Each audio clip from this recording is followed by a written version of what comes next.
Bom, pessoal, hoje nós vamos falar sobre as defesas corpóreas, dando complementação à última aula que foi falada sobre os leucócitos, onde foi apresentado as células de defesa, mas principalmente aquelas do sangue. E hoje nós vamos ver que existem outras células também que participam, algumas já foram faladas, e aqui a gente vai ter uma visão mais completa sobre esse sistema de células e órgãos, que é o chamado sistema imunológico, ok?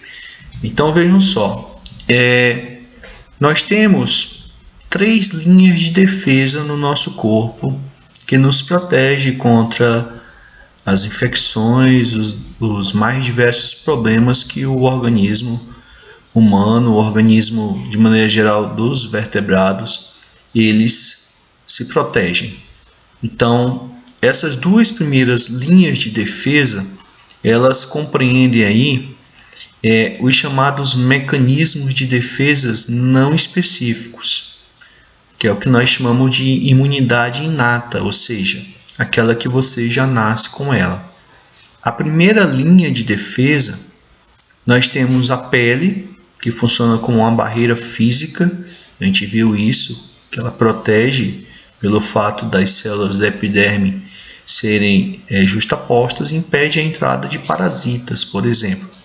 O suor, que tem um efeito de matar muitos micro-organismos, assim como a lágrima, micro-organismos existentes nas regiões, por exemplo, da mucosa intestinal, do sistema digestivo, de outras partes do aparelho reprodutor. Esses micro-organismos, eles protegem o organismo da entrada de micro-organismos patogênicos. E as chamadas mucosas, ou seja, locais onde nós temos muitas células secretoras, e essas células secretam um tipo de imunoglobulinas chamadas de IgA, que são imunoglobulinas que nós já nascemos com elas, e elas representam aí um grupo de imunoglobulinas que são produzidas, por exemplo, no leite materno. É uma das primeiras imunizações que a pessoa recebe, são essas IgA, os anticorpos anti-A e anti-B, que fazem parte lá da proteção do sangue, da entrada de sangue diferente, como vocês já sabem. Ou seja, nós temos aí essas mucosas das vias respiratórias que produzem esse muco, que impede, por exemplo, a entrada de micro-organismo, a mucosa gástrica, que produz o ácido clorídrico, que mata muito dos micro-organismos que entram junto com a nossa alimentação, com o consumo de água. A mucosa vaginal, por exemplo, que garante aí esses micro-organismos um meio ácido que impede a entrada de outros patógenos, ok? Então, essa aqui é a chamada primeira linha de defesa inata. A segunda linha de defesa também é inata, representada aí por várias células, muitas delas que vocês já conhecem, responsáveis por desempenhar um papel na proteção contra os micro-organismos. Nós temos, por exemplo, neutrófilos e macrófagos, que são células fagocitárias. Na própria imagem aqui, a gente tem uma imagem de um macrófago lançando aí um pseudópode em direção aqui a uma bactériazinha, certo? Para realizar essa fagocitose. Assim como nós temos, por exemplo, outras células como os eosinófilos, que atacam vermes. Vamos dar uma lembrada aí nesses tipos celulares que já foram falados na aula de leucócito, mas aqui tem um acréscimo de algumas outras células. Por exemplo, nós já falamos dos neutrófilos, que têm núcleo trilobado, localizam-se no sangue, sofrem de apedese, participam da fagocitose, tá certo? Eles também são orientados pelos anticorpos, porque os anticorpos eles servem para orientar as células de defesa, para saber que célula que eles vão ter que atacar, tá certo? Que é o que ele chama aqui de citotoxicidade mediada por anticorpos. Nós temos também os basófilos aqui com imagens reais deles, também estão no sangue, também sofrem de apedese e produzem aquelas substâncias, esses grãos aqui, que é a histamina e a heparina. Histamina um vasodilatador e heparina um anticoagulante. O eosinófilo, que tem núcleo bilobado, que nós já conversamos sobre ele, eles também sofrem de apedese. Estão relacionados, por exemplo, à defesa contra parasitas grandes, como os vermes, ok? Nós temos aqui, foi falado para vocês também, um tipo de linfócito T, que é o linfócito T citotóxico, que também pode ser chamado de células NK, que é de Natural Killer, células assassinas. É um linfócito T que se localiza no sangue, no fígado, e eles são responsáveis, por exemplo, por matar células infectadas com vírus, células tumorais, também são mediados por anticorpos, ativam macrófagos. Nós temos os linfócitos T, que não são células, os que não são citotóxicos, por exemplo, os supressores, os auxiliares, eles estão nos órgãos linfóides, no sangue, e eles também participam aí da resposta imune. Nós temos os linfócitos T auxiliares, por exemplo, que eles ativam os linfócitos B. Nós temos os supressores que, como o próprio nome, eles equalizam a resposta imunológica. Nós temos os linfócitos B, que são as células produtoras de anticorpos encontrados no sangue, que se diferenciam em plasmócitos, se diferenciam em células de memória, ou seja, essas células aqui já foram citadas na aula de leucócitos. Nós temos também que fazem parte do sistema de defesa, nós temos células também tissulares, ou seja, células encontradas nos tecidos também. É o caso, por exemplo, dos macrófagos, que são grandes células, são as maiores células do nosso sistema de defesa, que ficam aí vasculhando os tecidos em busca aí de antígenos para fagocitá-los, para apresentá-los para a terceira linha de defesa, que nós vamos já falar, que é a que envolve a produção de anticorpos. Nós temos as células dendríticas. Essas células a gente não falou sobre elas, mas elas são derivadas dos macrófagos, e elas são células apresentadoras de antígeno, que ocorrem nos tecidos e órgãos linfóides. Elas têm essas projeções, que são os dendritos, que são essas projeções do citoplasma, essas ramificações, são muito conhecidas no neurônio, que tem um dos componentes dos dendritos. Então nós temos também essas células dendríticas, que são células dos tecidos conjuntivos com essa função de apresentadores de antígeno, são derivadas dos macrófagos. E nós temos os mastócitos, que também são células tissulares que produzem também histamina e heparina, estão relacionados também com o processo inflamatório. Ou seja, esse corpo de células que nós falamos aqui fazem parte aí da chamada segunda linha de defesa, uma imunidade inata da gente, só que inespecífica. Tanto a primeira linha quanto a segunda linha de defesa, elas atuam para todos os antígenos, ou seja, eles não são específicos para determinados, eles atuam em tudo. Só que muitas vezes eles não dão conta.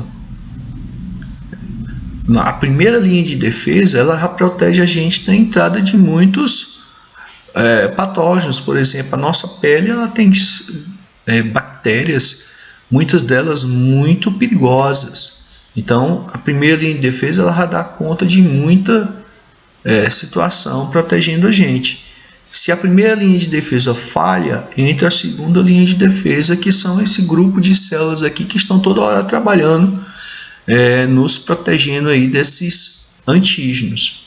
E caso essas duas linhas de defesa não entrem, aí não dê conta, aí entra em ação a terceira linha de defesa, que nós vamos falar daqui a pouco, ok? Bom, esse esquema aqui eu também já comentei com vocês, que fala sobre a origem dessas células. Elas têm sua origem aí na medula óssea vermelha, as células sanguíneas, assim como outras células, os precursores de células tissulares. Nós temos aquela linhagem linfóide, que é que origina aqui os linfócitos. linfócitos B, linfócitos T, as natural killer, os linfócitos B que depois viram plasmócitos, tá certo? E nós temos aquele progenitor mieloide, que ele, enquanto o linfóide ele termina o seu processo nos linfonodos e nos órgãos linfáticos, os mieloides eles terminam o seu processo ainda dentro da medula óssea vermelha e outros terminam dentro dos tecidos conjuntivos.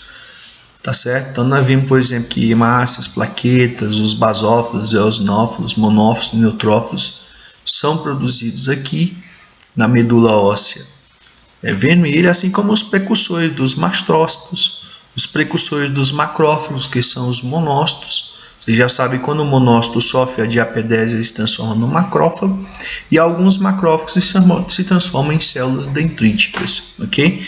Aliás, tem um dado interessante sobre essas células dendríticas, que elas têm origem tanto de progenitores linfóides, ou seja, tem seu centro de origem os órgãos linfáticos, tá certo?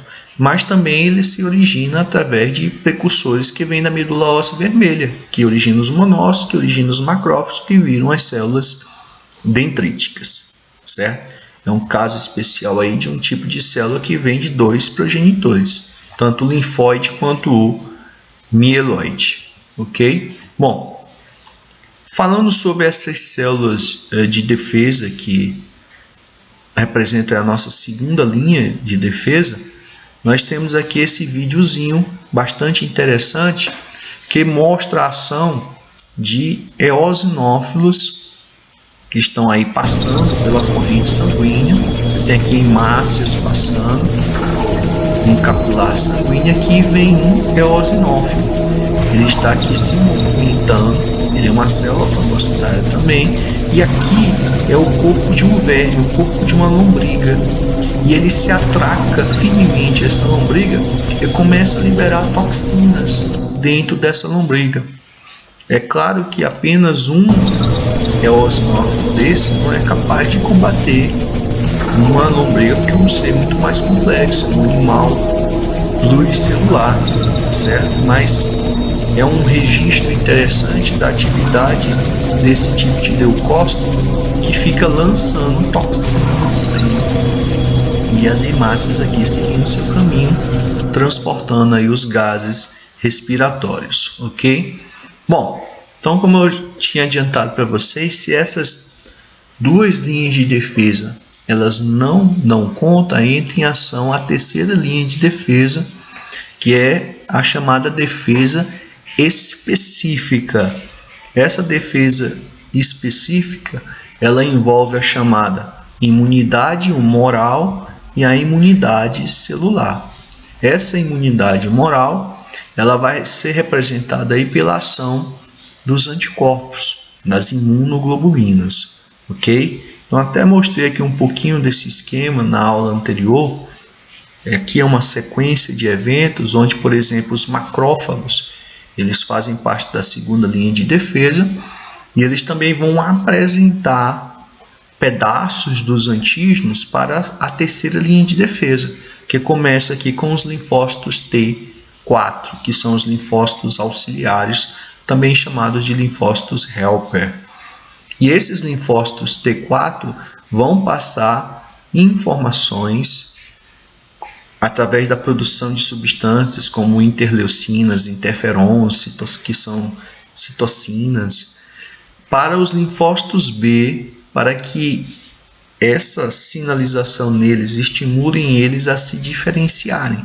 É claro que isso aí leva um pouquinho, porque essa informação que envolve uma sequência de reações em cadeia, elas têm que chegar no núcleo desses linfócitos, dos linfócitos B, para que eles comecem a produzir o anticorpo e aí se diferenciem em duas linhagens celulares.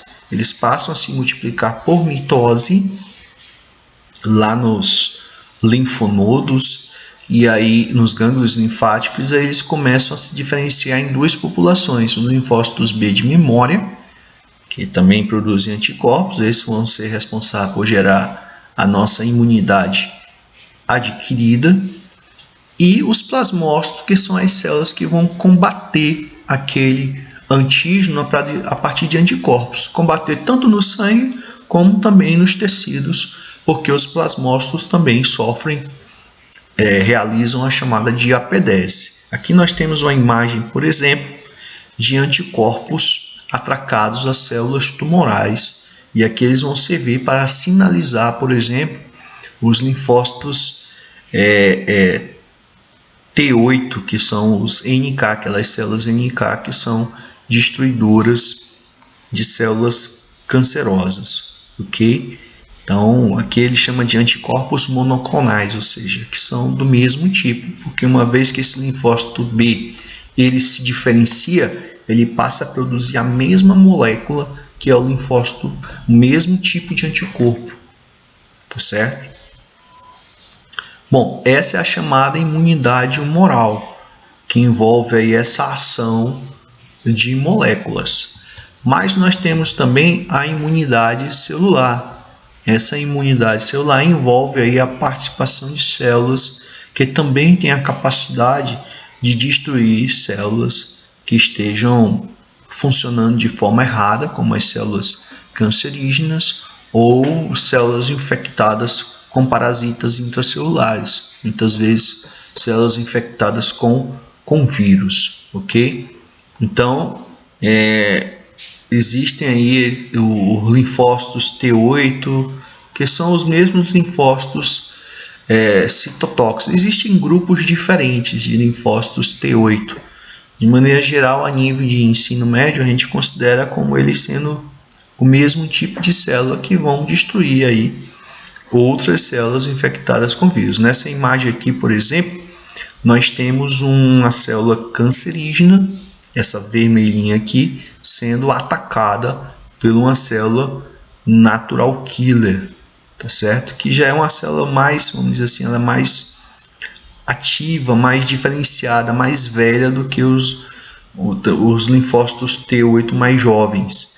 Então essa célula aqui, ela está atacando aí uma célula tumoral. Aqui é uma imagem de microscopia eletrônica de varredura, onde aqui essas cores são artificiais, é um aumento aí de 20.000 vezes, ok? Bom, então aquilo que eu mostrei também na aula anterior para vocês e no esquema anterior, você tem aqui esses tipos de imunidade: a humoral, que envolve o papel dos anticorpos, e a celular, que envolve a participação dos linfócitos T, beleza? Então, o macrófago, por exemplo, uma célula dendrítica, é uma célula apresentadora de antígeno, vai ativar aqui, apresentar sempre para os linfócitos T4, os auxiliares. Esses linfócitos T4 vão mandar mensagens para os linfócitos B, que vão se diferenciar em plasmócitos para produzir os anticorpos, representando a imunidade humoral, que vai fazer uma defesa contra patógenos extracelulares pela ação direta dos anticorpos, e eles indiretamente, ou seja, indicando aí as células que vão fagocitar, com a função aí indicativa. E também os linfócitos T ativam os linfócitos T4, os auxiliares ativam os citotóxicos, que vão fazer a defesa aí de patógenos intracelulares, matando as células infectadas por esses patógenos intracelulares e matando também células cancerosas.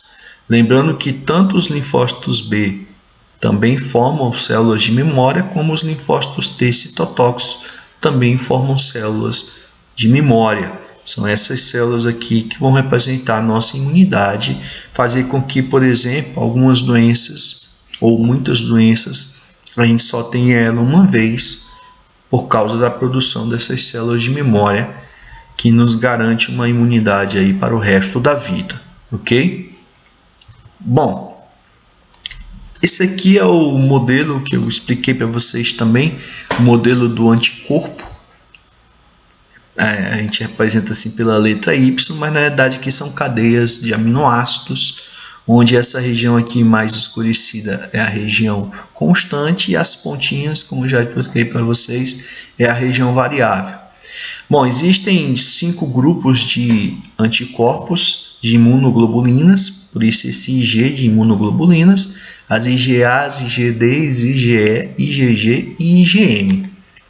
Falando um pouquinho sobre esses grupos, né, nós temos aqui, por exemplo, a estrutura dessas IgA. Olha a IgM. A IgM está muito falada agora com a questão do coronavírus, porque ela é o primeiro anticorpo produzido para a resposta de doenças infecciosas, como provocada por vírus.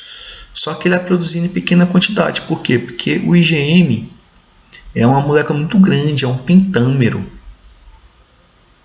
É mais complicado para ele ser produzido. A IgG, que é aquela que vai aparecer em maior quantidade nessas doenças infecciosas, é uma molécula bem mais simples, ok? A IgA é um dímero, então já é mais complexo que o IgG. Essa aqui, IgA, são os anticorpos que a gente já nasce com eles. Nós temos também IgD e IgE, que são moléculas parecidas, têm a estrutura muito parecida com as IgGs. Beleza? Bom, então essas IgMs, elas é o principal grupo de anticorpo na nossa resposta primária. É o primeiro grupo que é produzido, tá certo? Por isso que a quantificação dos IgMs e das IgG indica quando eles estão elevados que a gente está com um processo infeccioso.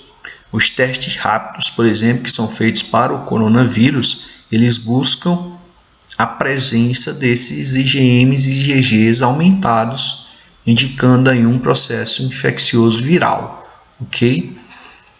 Então, nessas respostas, cerca de 10% desses IgMs corresponde às imunoglobulinas do plasma.